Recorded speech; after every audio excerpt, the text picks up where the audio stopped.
Hello dear students, welcome back on my YouTube channel. बच्चों, आज हम बात करेंगे अंतर्राष्ट्रीय व्यापार या फिर विदेशी व्यापार के बारे में। पहले उसकी परिभाषा पढ़ेंगे, उसके बाद पढ़ेंगे अंतर्राष्ट्रीय व्यापार की विशेषताएं क्या होती हैं और अंतर्राष्ट्रीय व्यापार को प्रभावित करने वाले कारक। तो वीडियो के एंड तक बने रहिए, बहुत ही इंटरेस्टिंग होने वाला है ये टॉपिक। तो सबसे पहले हम बात करते हैं अंतर्राष्ट्रीय व्यापार है क्या। तो क्या है अंतर्राष्ट्रीय व्यापार? यहाँ पे मैं बता दूं, अंतर्राष्ट्रीय नाम से पता चल रहा है। अंतर्राष्ट्रीय यानी कि राष्ट्रों के बीच में होने वाला व्यापार क्या कहलाता है? अंतर्राष्ट्रीय व्यापार। जैसा कि आपको पता है, जैसे हमारा देश है, ठीक है, उसमें क्या है, कई वस्तुएं निर्माण की जाती हैं। अब वो वस्तुएं बहुत ज़्यादा मात्रा में है और कई देशों में, जैसे हमारे भारत देश में गेहूँ का उत्पादन सबसे ज़्यादा होता है। ठीक है, गेहूं का उत्पादन ज़्यादा होता है। अब इस गेहूं के उत्पादन इतना ज़्यादा होता है, हमारे पास अतिरिक्त गेहूं होता है, तो हम इस गेहूं को क्या कर सकते हैं, यहाँ पे मान के चलो बांग्लादेश में गेहूं का उत्पादन नहीं होता, तो हम क्या कर सकते हैं, इस गेहूं को बांग्लादेश को बेच सकते हैं। तो ये जो व्यापार होगा, और बांग्लादेश में मान लो खेती होती है चाय की, वो चाय की खेती हम क्या, चाय जो है वो हमको दे दे, तो इस तरीके से जो व्यापार होगा वो क्या कहलाएगा? अंतर्राष्ट्रीय व्यापार। तो देखिए डेफिनेशन में क्या लिखा है, प्रत्येक राष्ट्र अपनी आवश्यकताओं की पूर्ति के लिए विदेशों से वस्तुएं खरीदता है और बदले में अपने देश की वस्तुओं को बेचता है। ठीक है, तो वस्तुओं के आदान प्रदान की क्रिया को ही क्या कहा जाता है? व्यापार कहा जाता है। यानी कि जो वस्तुओं की क्रिया खरीदी बिक्री को क्या कहा जाता है? व्यापार कहा जाता है। अब जब ये व्यापार दो या दो से अधिक देशों के बीच होता है, ठीक है, तो वो व्यापार क्या कहलाएगा? अंतर्राष्ट्रीय व्यापार कहलाएगा। तो क्या है, दो या दो से अधिक देशों के बीच होने वाले व्यापार को अंतर्राष्ट्रीय व्यापार कहा जाता है। उदाहरण के लिए भारत और बांग्लादेश के बीच होने वाला व्यापार कौन सा व्यापार कहलाएगा? विदेशी व्यापार। यानी देश के अंदर होने वाले व्यापार को हम क्या बोलेंगे? उसे हम अंतर्राज्यीय व्यापार बोलेंगे। क्या बोलेंगे? अंतर्राज्यीय, यानी राज्यों के बीच होने वाला व्यापार। और जब ये देशों के बीच होगा तो इसे क्या बोलेंगे? अंतर्राष्ट्रीय, यानी राष्ट्रों के बीच होने वाला व्यापार।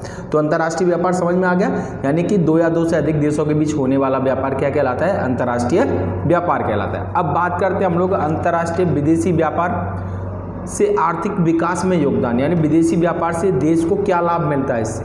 तो देखिए पहला जो पॉइंट है वो है, इससे औद्योगिकरण को बल मिलता है। क्या मिलता है? इससे औद्योगिकीकरण को बल मिलता है। यानी कि उद्योग जो होते हैं हमारे देश में, जैसे उद्योग लगाए जाते हैं, तो उनको क्या है, कच्चा माल मिल जाता है। उससे क्या होता है, उद्योग और ज़्यादा तरक्की करते हैं और ज़्यादा उद्योग का विकास होता है। तो ये लिखा है कि इससे औद्योगिकरण को बल मिलता है। कच्चे माल और शक्ति के साधनों की पूर्ति विदेशी व्यापार द्वारा संभव हो जाती है। जैसे मान के चलो ऊर्जा के साधन है, जैसे मान के चलो कोयला। अब कई देशों में क्या है, कोयले की बहुत ज़्यादा कमी है, तो हम वो देश क्या करेंगे, जिन देशों के पास कोयला है बहुत ज़्यादा, उनसे कोयले को क्या कर लेंगे, आयात कर लेंगे। ठीक है, वहाँ से कोयले को खरीद लेंगे। तो इससे क्या हो जाएगा, उस देश का व्यापार जो उद्योग है वो चलेंगे सुचारू रूप से। नहीं तो उद्योग उसके देश के क्या है, चल नहीं पाएंगे और आर्थिक विकास उस देश का नहीं हो पाएगा। तो समझ में आया पहला पॉइंट। दूसरा क्या है, इससे विदेशी मुद्रा की प्राप्ति होती है। आपको पता है जब हम देश के अंदर ही किसी वस्तु को बेचेंगे तो हमको जो देश की करेंसी है वही मिलेगी, लेकिन जब हम इसी वस्तु को किसी और देश में बेचेंगे तो उससे क्या होगा, हमें उस विदेशी मुद्रा प्राप्त होगी। जैसे अमेरिका में बेचेंगे तो हमको डॉलर्स वगैरह, तो कहने का मतलब इससे क्या है, विदेशी मुद्रा प्राप्त होती है। तीसरा क्या है, इससे बाजार में वस्तुओं की विविधता देखने को मिलती है। ये बहुत अच्छा पॉइंट है। बाजार में वस्तुओं की विविधता क्या है, देखो अगर हमारे देश में मान के चलो अभी एक ही मोबाइल कंपनी होती, जैसे नोकिया है, तो मान के चलो वो हम क्या करते, चाहे नोकिया का मोबाइल ही चला पाते, यानी कोई और हमको मोबाइल ब्रांड मिलता ही नहीं। लेकिन अंतर्राष्ट्रीय व्यापार से क्या होता है, और भी देशों में कई कंपनियां खुली हैं मोबाइल की, वो कंपनियां क्या करेंगे, हमारे देश में मोबाइल्स को उनकी मार्केटिंग करेंगे, उनको बेचेंगे। जैसे अभी चाइना के मोबाइल बेच रहे हैं, जापान के जो सैमसंग वगैरह, तो उससे क्या होता है, हमको विविधता देखने के लिए मिलती है, यानी वैरायटी देखने के लिए मिलती है। तो इससे क्या होता है, उपभोक्ता अपने जीवन स्तर को ऊंचा कर सकता है। इससे क्या होता है, हमारी जो लाइफ होती है बहुत ज़्यादा अच्छी हो जाती है। नहीं तो फिर क्या है, जैसे हमें अगर देश के अंदर एक ही है, हमारे पास कोई ऑप्शन ही नहीं, तो हमको घिसा पिटा वही मोबाइल चलाना पड़ेगा। तो ये है तीसरा पॉइंट। तीसरा पॉइंट समझ में आ गया, इससे बाजारों में वस्तुओं की विविधता देखने को मिलती है, उपभोक्ता अपने जीवन स्तर को उन्नत कर सकता है। ठीक है, अगला पॉइंट है, विभिन्न देशों से वस्तुएं प्राप्त कर बाढ़, अकाल, महामारी आदि से लोगों की रक्षा की जा सकती है। मान के चलो अभी ये क्या चल रहा है, कोरोना वायरस चल रहा है, ठीक है, अगर उसकी दवाई किसी देश ने बना ली, ठीक है, जैसे मान के चलो किसी और देश ने बना ली और हमारे देश को उसकी ज़रूरत है, अगर हम अंतर्राष्ट्रीय व्यापार ना होगा तो फिर क्या होगा, हमारे देश को वो दवा नहीं मिल पाएगी। लेकिन अंतर्राष्ट्रीय व्यापार होगा तो हमारे देश को ये दवा क्या हो जाएगी, मिल जाएगी। तो इससे क्या होगा, जनजीवन क्या है, बच जाएगा। बच जाएगा कि नहीं। जैसे अभी आपने देखा था कुछ दिनों पहले हाइड्रोजन की जो कमी थी, वो हमारे देश से हाइड्रोजन की सप्लाई हो रही थी पूरे विश्व में कोरोना के लिए, दवा के लिए। तो यही है कि विभिन्न देशों से वस्तुएं प्राप्त कर बाढ़, अकाल, महामारी आदि से लोगों की रक्षा की जा सकती है। ठीक है, अंतर्राष्ट्रीय व्यापार से ये फायदा है। और 5वां पॉइंट है, इससे मूल्य वृद्धि नियंत्रित होती है। अच्छे पॉइंट है, ये बहुत इंपॉर्टेंट पॉइंट है कि मूल्य वृद्धि क्या होता है। देखो, अगर हमारे पास एक ही चीज़ होगी, जैसे गांव के अंदर अगर एक ही दुकान हुई, ठीक है, तो वो अपनी मनमानी कीमत पर क्या करेगा, अपने प्रोडक्ट को बेचेगा। लेकिन यहीं पे 10 गांव के लोग और बेचने आ जाएं कि ये भी उसी चीज़ को, तो क्या होगा, कीमत में अंतर आएगा कि नहीं। ये क्या है, तो कीमत क्या होगी, इतनी जो कीमत है वो बढ़ के नहीं आएगी, यानी कीमत क्या रहेगी, हमेशा कम रहेगी, क्योंकि कंपटीशन ज़्यादा होगा कीमत में। तो इससे ये फ़ायदा होता है, ये बहुत अच्छा फ़ायदा है। इससे मूल्य वृद्धि क्या होती है, नियंत्रित। जो कीमतें होती हैं वस्तुओं की, वो क्या होती है कि लिमिट में रहती हैं, ज़्यादा बढ़ती नहीं है। ठीक है, कीमत तभी बढ़ती है जब उसकी क्या कोई उसका और उत्पादक ना हो।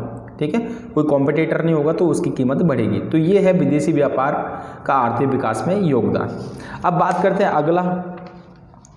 अगला पॉइंट क्या है इसका, सस्ते मूल्य। अगला पॉइंट क्या है यहाँ पे, सस्ते मूल्य। देखो, जो मूल्य होता है वो सस्ता मिलता है। दो देशों के मध्य सस्ते मूल्य पर वस्तुएं उपलब्ध होने पर दोनों देशों का आपसी व्यापार क्या हो जाता है, अच्छा रहता है। ठीक है, ये थोड़ा सा गलत लिख गया है, ये है यहाँ पे देखिए ये। अब पॉइंट है यहाँ पे क्या, अंतर्राष्ट्रीय व्यापार को प्रभावित करने वाले कारक। पहले पढ़ा था हमने विदेशी व्यापार का आर्थिक विकास में योगदान, अब है अंतर्राष्ट्रीय व्यापार को प्रभावित करने वाले कारक। तो क्या है, नंबर 1 है स्थिति। स्थिति क्या होता है, देखो अंतर्राष्ट्रीय व्यापार को प्रभावित करने वाले कारक ये हैं कि अंतर्राष्ट्रीय व्यापार जो है वो किन देशों में बहुत अच्छा होता है, किन देशों में नहीं हो पाता। ठीक है, तो सबसे पहला है स्थिति, यहाँ पे मैटर करती है कि स्थिति यानी जो देश संसार के व्यापारिक मार्गों पर स्थित होते हैं उनकी व्यापारिक उन्नति शीघ्र होती है। इसका कहने का मतलब ये है कि मान के चलो आपकी जो शॉप है वो हाईवे पर ही है। कहाँ पर है, एक हाईवे पर। ठीक है, हाईवे पर बहुत ज़्यादा लोग निकलते हैं तो आपकी शॉप ज़्यादा चलेगी। लेकिन आपकी शॉप वहीं कहीं एक सुनसान जगह पे जहाँ पे कोई व्यापारिक केंद्र ही नहीं है, तो वो शॉप चलेगी क्या, नहीं चलेगी। तो यही है कि ऐसे जैसे व्यापारिक मार्ग हैं और वहाँ पे ही कोई देश बढ़ रहा है तो उसकी जो व्यापारिक स्थिति है वो वहाँ पे ज़्यादा उन्नत होगी। ठीक है, तो वो ज़्यादा उन्नति करेंगे क्योंकि वहाँ पे उनको पता है कि व्यापार कैसे होता है। ठीक है, तो ये है जो देश संसार के व्यापारिक मार्गों पर स्थित होते हैं उनकी व्यापारिक उन्नति शीघ्र होती है। दूसरा, कटा फटा समुद्र तट। ये तो आपको पता है कि अधिकतर जो व्यापार जो होता है, अधिकतर जो व्यापार होता है वो किसके द्वारा होता है, समुद्री मार्ग के द्वारा होता है, क्योंकि जो परिवहन यूज़ करते हैं अधिकतर समुद्री। अंतर्राष्ट्रीय व्यापार के लिए हम कौन सा सबसे ज़्यादा समुद्री मार्ग को चुनते हैं।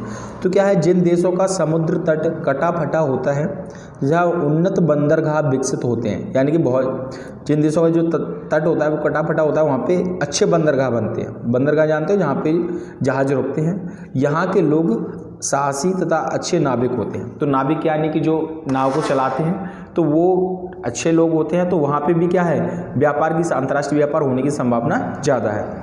तीसरा क्या है, आर्थिक विकास। जो देश आर्थिक प्रगति में आगे हैं उनका व्यापार अधिक उन्नत होता है। सिंपल सी बात है, जिस देश के पास पैसा ज़्यादा होगा उसका जो व्यापार होगा वो भी क्या है, उतना ही अच्छा होगा। तो ये तो है। और लास्ट है शांति। शांति बहुत इंपॉर्टेंट है क्योंकि अंतर्राष्ट्रीय व्यापार तभी हो सकता है जब शांति हो। यानी कि आज की डेट में अगर हम देखें तो भारत और पाकिस्तान के बीच कोई अंतर्राष्ट्रीय व्यापार होने की कोई भी संभावना नहीं है, क्योंकि दोनों देशों के बीच शांति वार्ता है ही नहीं। शांति नहीं है तो दोनों देशों के बीच कोई व्यापार ही नहीं होगा। तो क्या है, अंतर्राष्ट्रीय व्यापार होने के लिए क्या है, सबसे ज़्यादा जरूरी है कि वहाँ पे क्या होनी चाहिए, शांति होनी चाहिए। तो ये है, अंतर्राष्ट्रीय व्यापार का विकास शांति के समय ही हो सकता है। युद्ध और अशांति में व्यापार में क्षति होती है, यानी कि जो व्यापार है वो रुक जाएगा, उससे क्या होगा, अंतर्राष्ट्रीय व्यापार को नुकसान होगा। समझ में आया। उसके बाद है लास्ट है सस्ते मूल्य।